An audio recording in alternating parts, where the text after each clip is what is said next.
À l'opposé des relations internationales transparentes concrètement bien formulées et structurées, entre États disposant d'une puissance militaire plus ou moins équilibrée, celles asymétriques par défaut, existant entre États dominants et États dominés, sont généralement soumises à beaucoup de clauses, qui si elles ne sont pas carrément tenues secrètes, sont volontairement formulées d'une façon floue.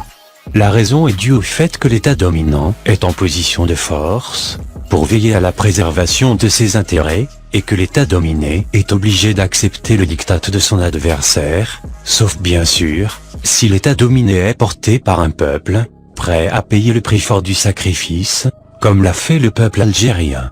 L'objectif d'un tel jeu diplomatique mensonger et malsain, pour gérer les relations entre pays dominants et pays dominés, est d'une part, sauver la face de ceux qui du côté de l'État dominé acceptent la complaisance et la trahison, en paraphant des textes de servitude, qu'ils doivent vendre à leur opinion nationale, et d'autre part, laisser aux pays dominants le champ libre, pour interpréter les textes paraphés en fonction de ses intérêts exclusifs.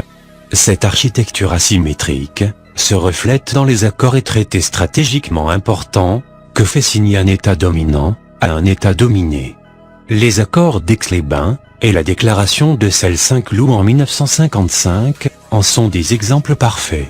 C'est à travers ce montage juridique sordide du droit international que la France coloniale confrontée à une guerre féroce, menée par le peuple algérien courageux, sous l'égide du FLN, contre le système colonial français en Algérie et en France, a préféré déléguer son pouvoir réel qu'elle exerce sur le Maroc, à une marionnette nommée Mohamed Ben Youssef, couronné à l'occasion, roi du Maroc, sous le nom de Mohamed V.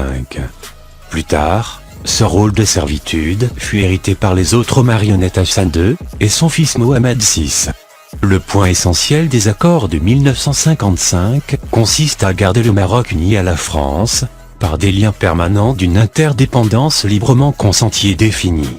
Le texte est formulé dans un langage diplomatique. Mais il est clair qu'il n'est question que d'une indépendance marocaine de façade, insérée dans une dépendance totale de la France. Le Maroc est donc toujours soumis au régime du protectorat. Lorsque le Maroc a attaqué l'Algérie en 1963, il est donc clair qu'un tel acte perfide ne pouvait venir de Hassan II seul, mais était guidé par l'ancienne puissance coloniale, qui venait de quitter l'Algérie, grâce au sacrifice de 1,5 million de martyrs algériens. C'était, en quelque sorte, le prolongement de la guerre d'Algérie. Sachant le conflit qui opposait pendant des siècles la France à l'Espagne pour le contrôle du Sahara occidental, et la réalité de la domination entière qu'exerce la France sur le Maroc depuis 1912, il est clair que si on place ce conflit dans son contexte historique, c'est donc bien la France qui colonise le peuple sahraoui depuis 1975. D'où la persévérance des politiciens et de l'État français, à soutenir inconditionnellement l'occupation du Sahara occidental par les forces militaires marocaines, caporalisées depuis la mort des généraux Oufkir et Dlimi. La France est partie prenante dans le conflit du Sahara occidental.